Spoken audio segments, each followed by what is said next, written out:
Welcome to the Customer Smarts podcast, where you'll discover smarter ways to deliver customer experiences.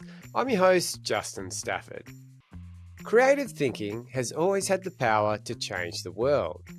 But in recent times, the business world has become intensely focused on technology and automation. So I wanted to explore how the role of creativity has evolved and how creative thinking will be leveraged in the future.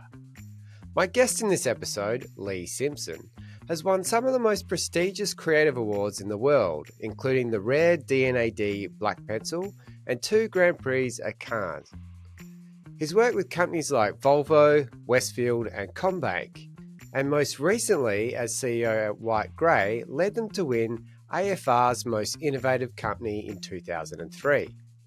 So in this episode, we're going to explore how the role of creativity has evolved, how to build a creative culture, creativity in the AI age, and how to use creativity to solve real-world problems.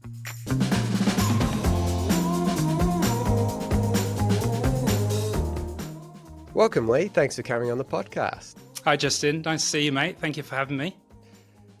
Yeah, in recent years in the business world, people have become more and more obsessed with tech and automation. How has the role of creativity changed over time, do you think? It's a big question to start off with. Nice got to go big early. Yeah, exactly. I mean, sometimes it's interesting, I think, when people ask you what's changed, to first of all, pause and reflect on what hasn't changed.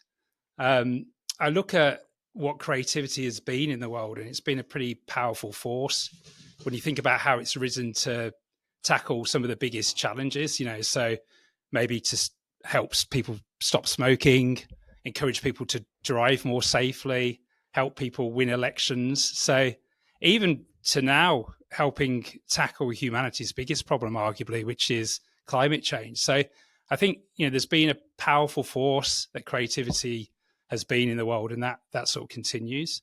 The other thing that is worth sort of celebrating, I think, initially is when creativity is done well, it's a massive driver of growth in the commercial world. So if you can create something that's both novel and useful, you're going to deliver better products, better experiences.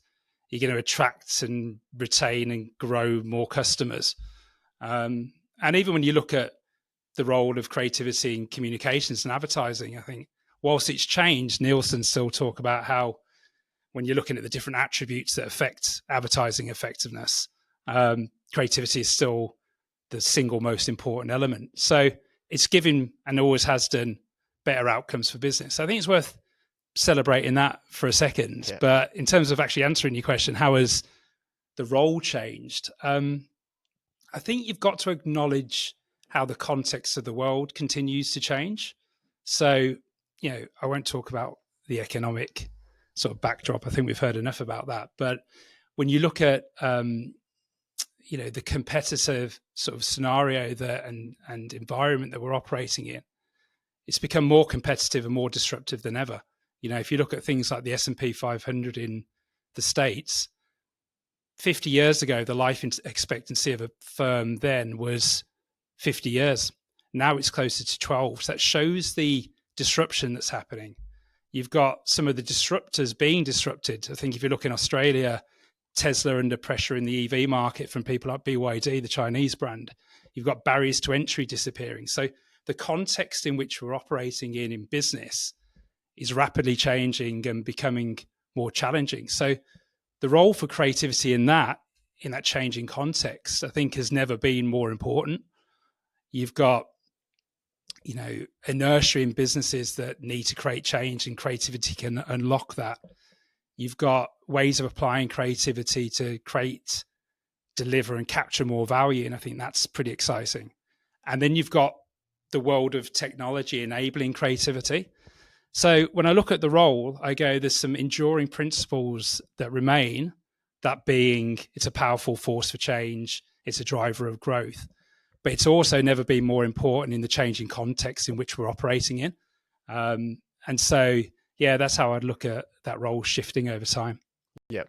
Yeah, it's interesting that it's with all these extra pieces and the fact that, innovation is I guess the distance between major innovation waves is shortening and shortening, so things are changing quicker. So yeah, you do need creativity. You need to be on your toes. You need to be a bit more flexible, don't you? Exactly. And I think, yeah, it's still held up. If you look at World Economic Forum in terms of the skills that are needed, creativity is still up there and consistent in the top 10 skills. I think for us as a marketing and creative industry or business more broadly, it's how you can bring creativity into new places and apply it in new ways, and make sure it's sort of measured and recognized for the power it creates. Yeah, yeah, absolutely. So then, what does great creativity look like to you these days? Obviously, there's lots of different ways of using creativity or applying it to business or world problems, like you said. What does great creativity look like to you?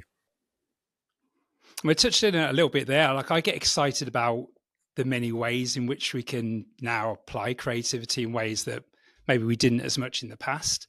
I sort of look at creativity, if you think about a definition of it, you can sort of look at it as creating value through imagination, which sort of broadens the aperture on what creativity is. And so you can then ask it to do different things and live in different places. So, just think about if you apply creativity to a business strategy and think about how that might change your view of the world, of models and talent and infrastructure. You can think about applying creativity in the customer experience, in the employee experience. So there's loads of places we can now apply creativity, which is pretty exciting. You also look at the shift that's happened from in the world of business, going from purely looking really, let's be honest, at shareholder value, that's now moved to shared value and systems value. So you think about there's a responsibility of business now to create value across multiple stakeholders in a really sustainable way. And that's a really amazing place for creativity to play, I believe. And then within that, you've got different sort of innovation happening at the intersection of these different, principles or disciplines or technologies, which is pretty exciting. So I think that's sort of my starting point. When you open the aperture on what creativity is, creating value through imagination, and then think about where you can apply it. That's a pretty fun place to play. You can sort of then think about, I suppose, more precisely how technology is sort of playing a part in every part of the creative process. Yeah. So, even if you start at where audiences are defined, segmentation, and where insight is derived from, the way that we're looking at data using computational power, so membership data or retail data or social data, we're doing that in a way that has never been done before. And there's insight that can come from that, which drives creativity, which is pretty exciting. You can then go through to, okay, when we think about conceptual work, you've got the power of AI to bring that to life, both in terms of helping strategically, but also, in execution. You've got the delivery of it. You can personalize creativity. You can make sure it's delivered in a dynamic way to the right audience on the right screen in a certain point in a journey. We could never do that years ago. And then even measurement, many of the sort of statistical principles of MMA are the same. They've been around for years, but the computational power and technology has allowed us to measure it in a different way. And then you start again through the process. So I look at that as well and think there's a consistent values of, let's find a great insight. Let's leap to extraordinary ideas and let's have stellar execution. But technology has amplified and enabled and really driven the sort of creative process in a different way than before. So that's probably one of the things that you look at nowadays that has changed from probably even 10 or 15 years ago. Yep. Yeah. So more tools in the toolkit to play with, especially with AI coming up, and we'll talk a bit more about that later. But yeah, it's more of a complex, landscape to look at. It's almost like too many things that you have at your disposal, which can sometimes make creativity a bit almost harder, because sometimes you get focused on technology or all the different tools, and there's so many different levers you can pull these days. There's real tension in that, though, isn't it? There's this sort of the tension between often the creative process and the strategic process behind it is about trying to, simplify complexity. And so that's always been and probably is still relevant. But then when you start executing it across a journey with different technologies in different places, there's then a complexity that comes back into it. So wrestling with that is a challenge. I think what you've got to come back to again, though, there's some principles that still remain. Like I always think about whether it's at the end of an experience or an app or an ad, there's still a human being there. There's still a person who thinks and feels things. And I think the modern sort of thinkers around, like Kahneman, when he wrote some of his work, system one is still a driver of decision making. And that is an emotional, slightly irrational, intuitive, quite automatic response. And so there's still emotion that is there and still a human being to connect with. And I think you can fall back on those principles whilst also embracing the change and sort of leaning into some of the complexity as well. Yeah, that's it, isn't it? At the end of the day, you're trying to connect with people and you're either trying to motivate them or help them with whatever you're trying to do, solving business problems to help them either buy more things or help them, achieve something in their life. We've just got more tools that we can use at our disposal to help them do those things or solve those particular challenges, don't we?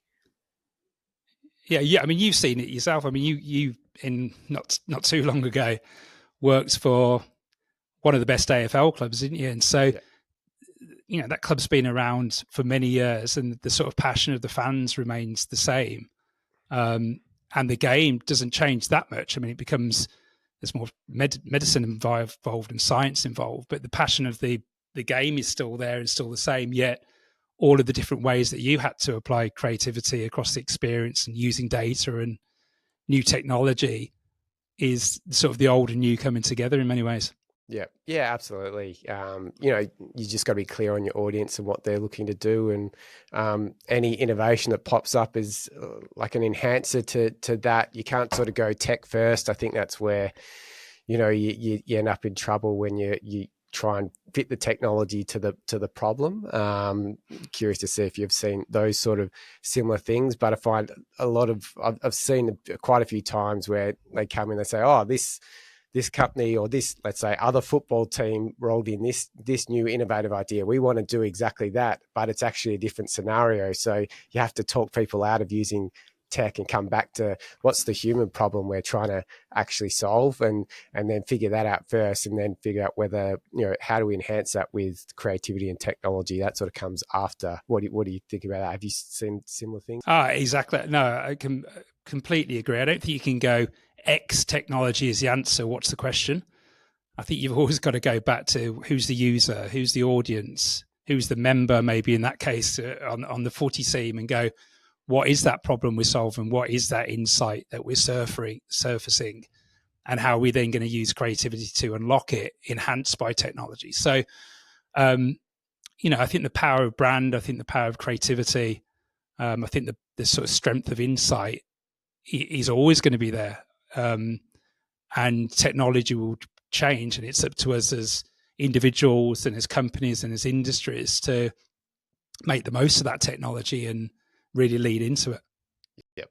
Do you think it's almost become a bit harder to develop those creative campaigns because you have all these extra almost distractions? Like technology's almost become more distracting from, if you rewind, I'll go back 30 years ago when, you had TV and radio, but now you've got all these different things, and you see, agencies winning awards using, all the new technologies. AI will be, is a new toy now. It used to be VR for a while, and, different things. Yeah. Do you think it's getting harder to, avoid that distraction with the new technologies, like when you're trying to come up with creative concepts, more in a marketing context? Yeah. I mean, I think people always sort of gravitate to the shiny new object or the shiny new conversation particularly around technology. So I think that can sometimes be a distraction.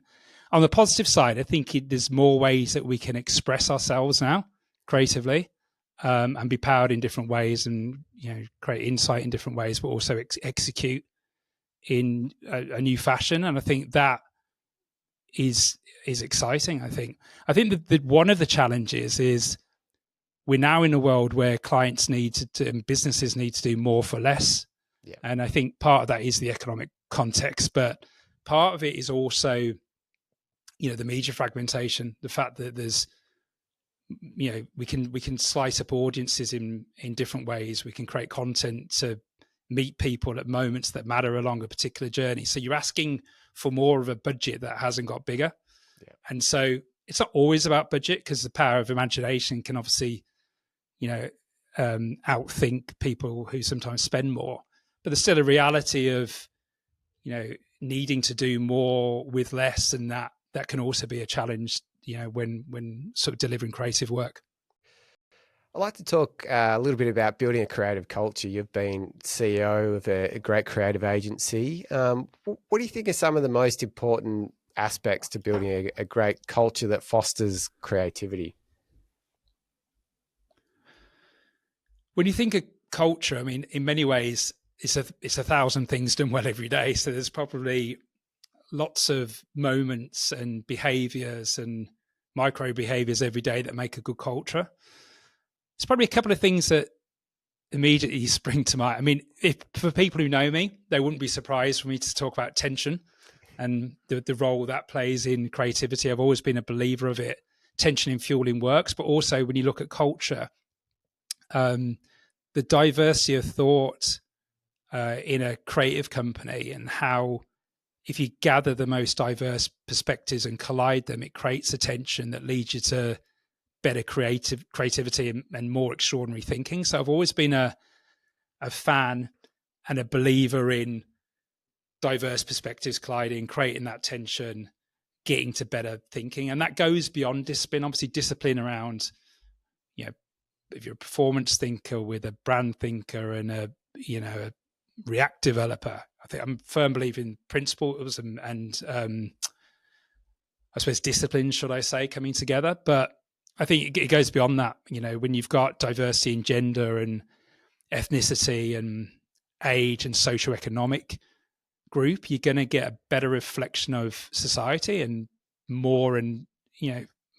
frequent and better collisions of perspectives. So that's something I always come back to, and I've been talking about for a long time, and I think it continues to prove to be true. And I think was something I look back in my career and go, yeah, it's a pretty exciting place to be when you can do that. The other I would say, which is linked to that a little bit, is how can you get the collective intelligence of an organization creatively to really sort of come together and sort of juice that collective intelligence. And I think if you've got a culture where people feel that and have got a voice, and you genuinely are interested in what they have to say, their backgrounds, that's when you really get a creative culture firing. Because everybody, when they come into an agency or come into a company, has a different vantage point. I'm a firm believer that a graduate walking in off the street might not have the 20 years of experience, but going back to the changing world we're operating in and needs to know different, cultural forces and know different platforms. In many ways, they're native to platforms that I wouldn't be native in, and move in circles that I wouldn't move in, and have a vantage point that I don't have. So arguably then the graduate point of view is equal to, if not more important than the CEO point of view. So you've got to try and find a way of, I think, in a creative culture, of getting that collective intelligence coming together. And a key way of doing that is making sure that people have a voice, and that voice is heard and is acted upon. So I think there are a couple of things. And then the third thing I talk about a bit, internally in places I've worked at, maybe not as much externally, is a combination of brilliance and resilience. And I think when you think about great creativity, you often go to the brilliance. What's that magical leap that has been made? And quite rightly, that's part of the excitement. That's part of the value creation. That's part of what great creativity is all about. But when I think when you look at great people and great organizations and great ideas that have been realized, it's always a combination of brilliance and resilience. There's there's a sort of correlation, I suppose, between good ideas and a high degree of difficulty. And you need to be able to, navigate through organizations with ideas. You need to be able to protect ideas. You need to be able to, at points when something could die, pick it back up and resuscitate it and believe that it could still happen. And I think that's a resilience for me. I don't mean resilience in terms of let's all grind out working 12 hours a day. I don't mean that. But what I do mean is like emotionally be able to pick ourselves up and go, we believe that idea is still got power, and finding a way to realize that brilliance. So brilliance and resilience, I like think about for people and ideas and companies. And I think that's, an ingredient in a good and strong creative culture. Yeah, absolutely. I think that resonates a lot with me. I always say, ideas are easy, but execution's hard. And the Shazam founder, he talks about creative persistence in terms of making ideas happen. Okay. So yeah, it's a good, I love that framing, but brilliance and persistence, I really like that framing. So I'd like to talk a little bit now about the ability to solve real world problems. You've got some great case studies that you've worked on. One concept called hope narratives, where using the power of creativity to solve really interesting problem, which actually led White Gray, who you were leading at the time, to win the AFR's Most Innovative Company last year. Can you take us on the journey of what the original brief was, the insight, how you landed on the concept, and a little bit about hope narratives? It's a really interesting idea. Yeah, I can do. Yeah. I think the starting point for this is probably, there's 145 people every day are reported missing in Australia, believe it or not. That's and then crazy. For every one of those people, the number's quite mind-boggling, isn't it? For every one of those people, you've then got a group of people around them that are impacted. Could be impacted financially, could be impacted practically, but obviously impacted emotionally. And there's a sort of phenomenon, if you like, called ambiguous loss. And ambiguous loss is a unique form of grief that people feel when they've lost a loved one, in terms of a missing person. So if you're the loved one of a missing person, there's this different type of loss, different type of trauma. And psychologists actually say it's the worst form of trauma because you never get closure on it. Yeah. And that's what ambiguous loss is. So that was the sort of starting point, going, that is a real world problem. There's a very painful impact of that. And we worked and continued, we work with and continue to work with within WPP, an amazing organisation called the MIST Foundation. It was previously called MPAN, Missing Persons Advocacy Network, and rebranded. And there's an amazing founder called Lauren O'Keefe who has driven and grown that organisation. So working with Lauren, we were like, well, how do you solve that problem? If it's something that's ambiguous, it's something that's hard to understand, it's something that's hard to try and remedy. How do you go about it? So we actually created a therapeutic tool for ambiguous loss called the Hope Narratives. So it was based off 500 years of lived experience. So we went and interviewed families who were suffering ambiguous loss, who had, loved ones in their life who were still missing, and did that in 8 different countries to understand the feelings and the emotions and the pain that they were going through. And we did that with the world-renowned expert in the space, Dr. Sarah Wayland. Yeah. And so it was a partnership with the very best, thinker and psychologist in that space. And what came from that was the Hope Narratives, which is effectively like a modular language system where you've got cards which go from, we can lay out from hard truths to then coping mechanisms to then hope. And there's 1.1 million different combinations of these cards. And with the right therapist, you can go through and work through those experiences, surface those feelings, and start to tackle, the trauma that is ambiguous loss. So it's amazing project, built on lived experience with a world-renowned expert and delivered in a sort of pretty cost-effective and simple way. And that's now been translated to, I believe, 9 different languages around the world. So, it was a fascinating project. It's an amazing organization, the MIST Foundation. Look it up. It used to be called MPAN, and something that the team did an extraordinary job on. Yep. Yeah, it's amazing. And the other example you worked on with Volvo was really interesting around the building a seawall. That was an interesting example too. Yeah, so Living Seawall actually came from a brief from Volvo, which was around World Environment Day. Yeah. So globally, Volvo was sponsoring World Environment Day. And that year it was the theme was the health of our oceans. And so globally, Volvo sort of put out the call to go, we're backing this. Why don't you do a beach cleanup? And you go, okay, that's a good, admirable thing to be doing. But, we often talk about the Volvo philosophy of Omtanke, which is to, yes, about care and consideration, but to think again. And you go, well, how might we do or create a solution around the health of our oceans that lives up to that Omtanke philosophy, but also the sort of power of what Swedish design might be. Yeah. So one of the things we did, and this was in partnership with Sydney Marine Science and Reef Design, we came across the sort of observation that as harbours, such as Sydney Harbour, have been, I suppose, man-made. You've got man-made walls. And the problem with man-made walls is that the natural marine ecosystem doesn't grow on it anymore. Yeah. So we created Volvo Living Seawall, and there were tiles that replicated the natural mangrove sort of ecosystem that used to be on the harbour walls or the harbour side. And by recreating those, it then allows for the marine ecosystem to come back to life. And I think at the last count, there was 90 different species on the Volvo Living Seawall, and it's under the bridge in Sydney Harbour for the next probably 20 years.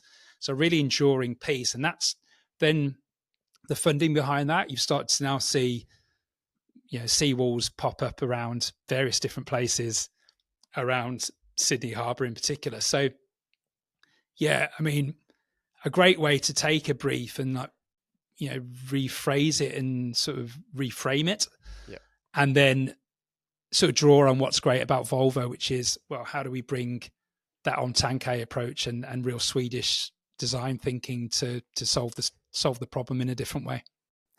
Yeah, I really love that challenging the brief, which I think in agencies happens a lot, but I think once again inside organisations doesn't always happen as often. I think sometimes people just take what they're told to do and do it without asking and rethinking, is this the best way of doing it?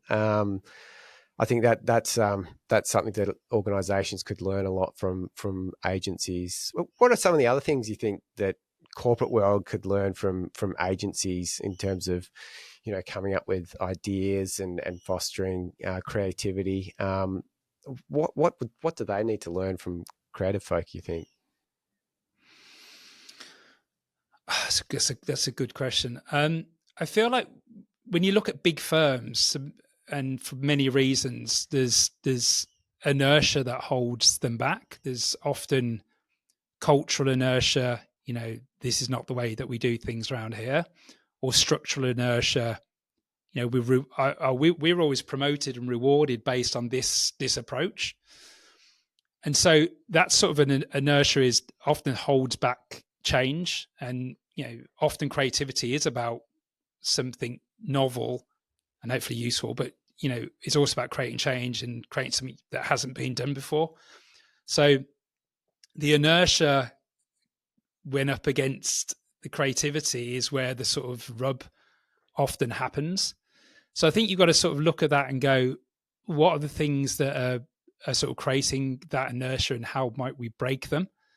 And I think the best organizations and big firms think about how they can bring the outside in and create a bit of, either within their own organizations, a little bit of a distance, like Harvard talk about an ambidextrous organization where you definitely exploit the core, but you then explore something new and create a bit of distance between the explore part of the business and the exploit part of the business. And that's sort of like a change philosophy that can help drive innovation and creativity. I think that's the role of agencies as well, though. I think, and consultancies to an extent. I think I'm a big fan. If I was a client, I'd definitely do the hybrid approach of having an in-house agency for the proximity and for certain pieces of work. But there's also value to bring an external, provocative, hopefully informed, creative opinion into an organization and listen to it. And I think, the most progressive organizations have a healthy respect for that and want that challenge. And I think that's the sort of thing that can, create that change and drive that creativity. Yep. Yeah, absolutely. So AI is obviously used in every second word at the moment. In every. Yeah, I was wondering we're going to get onto that one. Yeah. So do you think we're going to become, more or less creative over the next 5 years with, such a focus on AI and automating everything? Are we going to, is creativity weaved in there, or are we going to become so focused on, the data and the tech and the AI and the automation of everything? What do you think? I'm not going to sit on the fence. I think we're going to be more creative. Like when I think about AI, I think that the world and the future is going to be about human ingenuity, but it's going to be, I think, both challenged by and powered by AI. And what I mean by that is the challenge by bit will be, if you're just going to do mediocre strategic or creative thinking, I think, that can be, replaced by AI to an extent. But if you're really going to stretch beyond that and really bring human ingenuity at the highest level to the table, I think that will be the challenge, to make sure we always can do more and be more. But then also I think it's going to be powered by it. So the fact that we can, I don't know, use even in the conceptual process, there's platforms like Springboard AI coming out to start driving strategic thinking, taking some of that sort of cognitive load off us to then liberate us to think about, bigger and more significant creative leaps. So I think it'll also power us pretty significantly. And I think linked to that, if you look at some of the things that it's going to enable, you've got quite a few benefits that I think will liberate us. I think, there's a lot of democratization, I think, happening in terms of tools that are either out or coming out, which are no-code tools. So whether the things like RapidMiner in the data space, or obviously the Gen AI tools, which people are probably more familiar with, they're sort of liberating many people to express themselves creatively, which I think is good. There's obviously going to be productivity gains, but I think, that cognitive load and taking some of that away from us so we can think more about the bigger thoughts is going to be pretty significant as well. So I'm optimistic about what AI can do to both challenge us to stretch further, but then also power us to elevate human ingenuity. So I'm going to go on the side of it's going to make us more creative.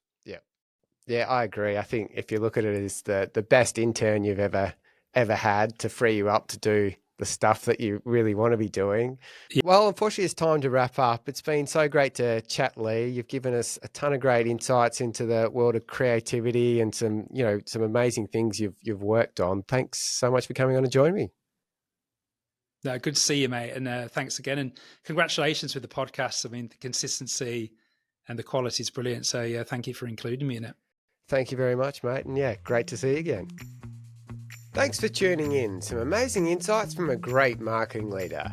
If you found this insightful, make sure you hit the subscribe or follow button now, as we have some great episodes coming up. And if you have any questions or would like to chat, reach out to us at customersmarts.co. Catch you next time.